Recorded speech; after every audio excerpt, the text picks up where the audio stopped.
नमस्कार बंधू भगिनींनो, आपल्या सगळ्यांचं सहर्ष स्वागत आहे स्वास्तिकम या माझ्या चॅनलवर। आज मी आपल्यासाठी भगवद्गीता जशी आहे तशी याच्यातील अर्जुन विषाद योग यातील पुढील मजकूर घेऊन आलेली आहे। तरी आपण सगळ्यांनी श्रवण करावं। नैवेद्य मी अर्पण केलेला आहे। मी पुष्प अर्पण करते। राधे राधे।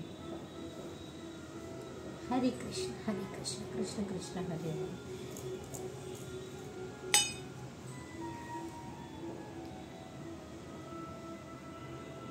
हरे कृष्ण कृष्ण कृष्ण हरे हरे। हरे राम राम राम हरे हरे। हरे कृष्ण कृष्ण कृष्ण हरे हरे। हरे राम राम राम हरे। राधे राधे राधे राधे। चला मग आजच्या व्हिडिओ सुरुवात करते।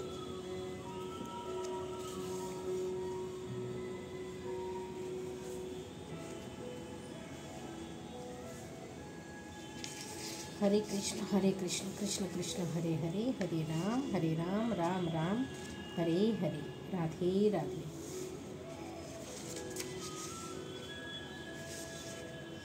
हरे कृष्ण कृष्ण कृष्ण।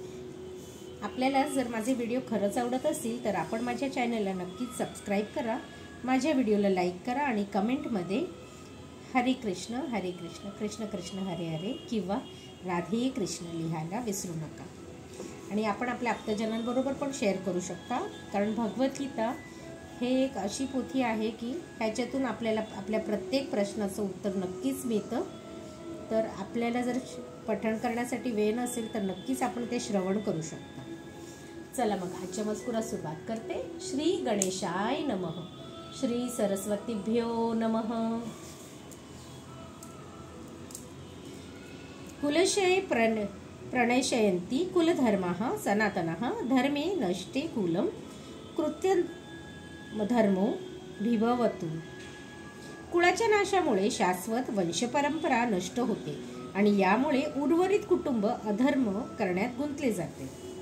तात्पर्य: कुटुंबातील व्यक्तीचे योग्य संवर्धन होऊन त्यांना आध्यात्मिक मूल्यांची प्राप्ती होण्यास सहाय्यक अशा धार्मिक परंपरेबद्दलची अनेक तत्वे वर्णाश्रम संस्थेच्या पद्धतीमध्ये सांगण्यात आली आहे। जन्मापासून ते मृत्यूपर्यंत होणाऱ्या सर्व पवित्र संस्कारासाठी कुटुंबातील वरिष्ठ व्यक्ती जबाबदार असतात। पण अशा ज्येष्ठ व्यक्तींच्या मृत्यूमुळे कुटुंबातील वंशपरंपरागत संस्कार नष्ट होतात। यामुळे कुटुंबातील तरुण सदस्य अधार्मिक गोष्टी करण्यास प्रवृत्त होऊ शकतो आणि आपल्या आध्यात्मिक मुक्तीची संधीही गमावू शकतो। म्हणून कोणत्याही कारणासाठी कुटुंबातील ज्येष्ठ व्यक्तींची हत्या होऊ देऊ नये। अधर्म भीवव कृष्ण प्रदिश्यति कुलस्त्रियः स्त्रीषु दृष्टासु वार्णेशे जायते वर्णसंकर। हे कृष्ण, कुळामध्ये जेव्हा अधर्माचे प्राबल्य होते तेव्हा कुळातील स्त्रिया दूषित होतात आणि याप्रमाणे स्त्री जातीचे पतन झाल्यामुळे ते वृष्णी वंशजा अवचिंतित संतती उत्पन्न होते। तात्पर्य: जीवनातील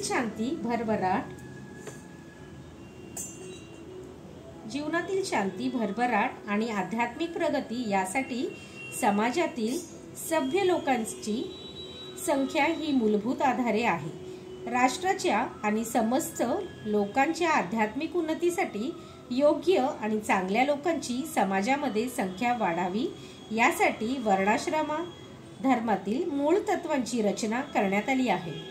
अशी सभ्य संतती स्त्री जातीच्या पावित्र्यावर आणि एकनिष्ठेवर अवलंबून असते।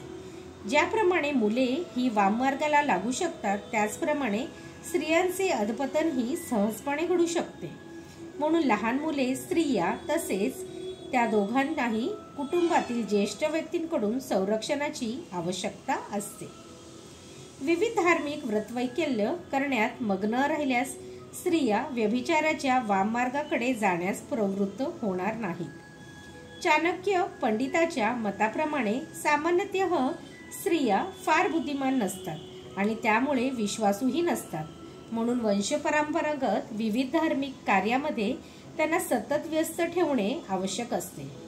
या प्रकारे त्यांच्या पावित्र्यामुळे आणि भक्तीमुळे वर्णाश्रम धर्मामध्ये सहभाग घेण्यास पात्र अशा चांगल्या संततीची निर्मिती होईल. अशा वर्णाश्रम धर्माच्या अभावामुळे साहजिकच स्त्रिया पुरुषांबरोबर कार्य करण्यात आणि त्यांच्यामध्ये मिसळण्यास स्वतंत्र बनतात. व्यभिचाराला अशी मोकळीक मिळाली की अनावश्यक लोकसंख्या वाढण्याची शक्यता वाढते. बेजबाबदार व्यक्तीसुद्धा समाजामध्ये व्यभिचाराला उत्तेजन देतात आणि त्यामुळे मनुष्य जातीमध्ये अनावश्यक संतती बेसुमार वाढ होते आणि युद्ध महामारीचे संकट बळावते. संकरो नराकैव्य कुलघना कुलस्य च पतती पंती स्पितरो होरेशा लुप्त पिंडोदक क्रिया. अनावश्यक संततीच्या वाढीमुळे कुळ तसेच कुळ परंपरा नष्ट करण्यासाठी निश्चितच नरकमय परिस्थिती निर्माण होते. अशा भ्रष्ट कुळातील पूर्वजांचे पतन होते, कारण त्यांना अन्न अथवा पिंड आणि जलार्पणाची क्रियाही पूर्णपणे थांबते. सकाम कर्माच्या विधिविधानानुसार कुळातील पूर्वजांना ठराविक वेळी जल आणि पिंडदान करणे आवश्यक असते. विष्णू पूजेने ही अर्पण क्रिया सिद्ध होते, कारण श्री विष्णूंना अर्पण केलेले नैवेद्य नंतर प्रसाद म्हणून खाल्ल्याने मनुष्याचा सर्व प्रकारच्या पापकर्मातून उद्धार होतो. कधी कधी विविध प्रकारच्या पापकर्मामुळे पूर्वज दुःख भोगतात आणि कधी कधी तर त्यापैकी काही जण स्थूल भौतिक शरीराची सुद्धा प्राप्ती करू शकत नाही व यामुळे त्यांना सूक्ष्म शरीरामध्येच भूतपिशाच म्हणून राहणे भाग पडते. म्हणून वंशज जेव्हा प्रसादरूपी अन्न आपल्या पूर्वजांना अर्पण करतात तेव्हा पूर्वजांची दुःखमयी अशा भूतपिशाच योनीतून किंवा कष्टमय जीवनातून मुक्तता होते. अशा प्रकारे आपल्या पूर्वजांना मदत करणे ही वंश परंपरा असते. भक्ती मार्गाचा अवलंब न करणाऱ्यांना या प्रकारचे कर्मकांड करणे अत्यावश्यक असते. जो भक्ती मार्गाशी संलग्न आहे त्याला अशा प्रकारचे कर्मकांड करण्याची गरज नाही. केवळ भक्तिमय सेवा करून एखादा शेकडो आणि हजारो पूर्वजांची सर्व प्रकारच्या कष्टातून मुक्तता करू शकतो. श्रीमद भागवतात सांगण्यात आले आहे की देवऋषी भूताप्त ऋणा पितॄंना न किंकरो नायमृणीन च राजन सर्वात्मना यः शरणं शरणं गतो मुकुंदः परिहत्य रिकर्तम. ज्याने सर्व प्रकारच्या बंधनांचा त्याग करून मोक्षदात्या श्री मुकुंद यांच्या चरणकमलाचा आश्रय घेतला आहे आणि पूर्णपणे प्रामाणिकपणे आणि गांभीर्याने भक्ती मार्गाचा अंगीकार केला आहे, त्याची देवदेवता ऋषीमुनी इतर जीव कुटुंबातील सदस्य मानवता आणि पूर्वज यांच्या संबंधी कोणतीही कर्तव्य किंवा ऋणे फेडण्याची बंधने राहत नाहीत. पुरुषोत्तम श्री भगवान यांची प्रेममयी सेवेद्वारे भक्ती केल्याने अशा सर्व कर्तव्याची आपोआपच पूर्तता होते. दोषरहिते कुलंघना वर्णसंकर कारंक्यः उत्साहद्यते जातिधर्मः कुलधर्माश्च शाश्वतः. वंशपरंपरा नष्ट करणाऱ्या आणि या प्रकारच्या अनावश्यक संतती उत्पन्न करणाऱ्या दुष्ट कृत्यामुळे सर्व प्रकारचे सामुदायिक योजना आणि कुटुंब कल्याणाची सर्व कार्ये उद्ध्वस्त होतात. तात्पर्य: सनातन धर्म किंवा वर्णाश्रम धर्म संस्थेने मनुष्य अंतिम मोक्षाची प्राप्ती करण्यास समर्थ होऊ शकेल. अशा पद्धतीने मानव समाजातील 4 विभागांना अनुसरून सामुदायिक योजना तसेच कुटुंब कल्याणार्थ कार्याची योग्य रचना करून दिली आहे. म्हणून बेजबाबदार पुढाऱ्यांनी सनातन धर्माच्या परंपरेचा भंग केल्यास समाजामध्ये गोंधळ निर्माण होतो आणि त्याच परिणाम म्हणजे श्री विष्णूंची प्राप्ती हे जीवनाचे अंतिम ध्येय आहे याचा लोकांना विसर पडतो.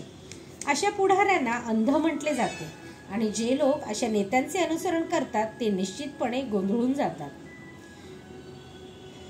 उत्सन्न कुलधर्मांना मनुष्यांना जनार्दन नरके नियतम वासो भवती ऋषृषम हे प्रजापालक, हे कृष्ण, गुरु शिष्य परंपरेद्वारे मी असे ऐकले आहे की कुल परंपरेचा विध्वंस करणारे नरकातच नित्यनिवास करतात.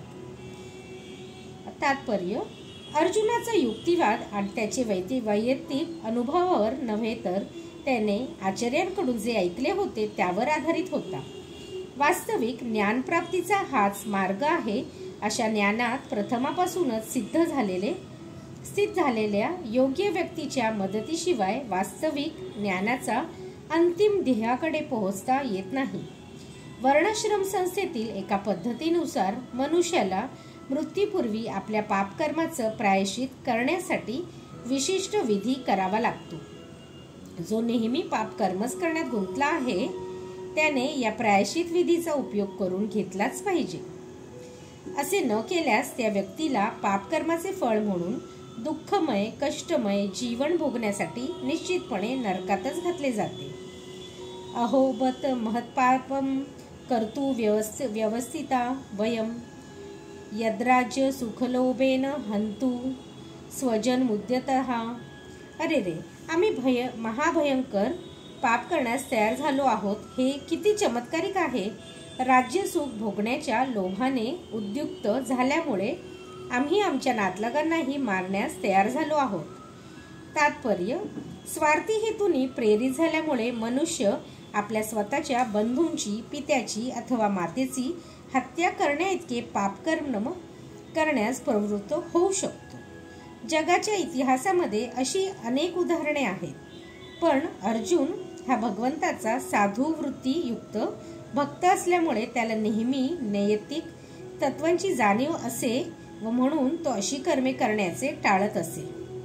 यदि माम प्रतीक कार शस्त्रम शस्त्रपानयः धृतराष्ट्रा रणे हन्युत्समे क्षेमतरम भवेत. तात्पर्य: शस्त्रधारी धृतराष्ट्रपुत्रांनी माझ्यासारख्या निशस्त्र